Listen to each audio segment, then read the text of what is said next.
Hello, I'm Dr. Michelle Jorgensen, Living Well with Dr. Michelle. And I really wanted to highlight today one of the things that I teach you to do in my new book. I teach you all about preserving your harvest.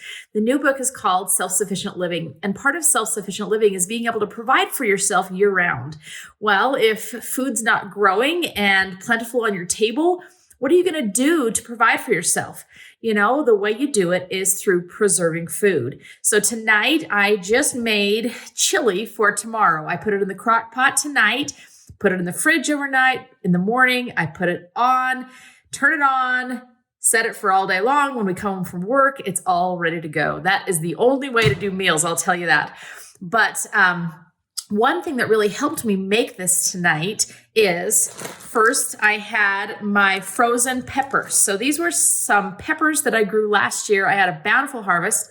So I cut them up into chunks and put them in a bag to freeze. So that went into my pot tonight. I also had a butternut squash that I had from clear last fall. If you save it and preserve it in a cool basement that's dry, it will actually last all the way into April of next year, which it has. So I cut up that butternut squash I put in here. I also used a can of my home canned tomatoes. Now that is the start of so many meals. You dump a can of that in here, and then I added an onion from the root cellar, some garlic that I'd saved from last fall as well, and then a couple of store-bought cans of beans. It could easily have been some dried beans also. So pretty much this entire meal was from long preserved foods. So let me show you it here in my crock pot. I have a hard time showing you it sometimes.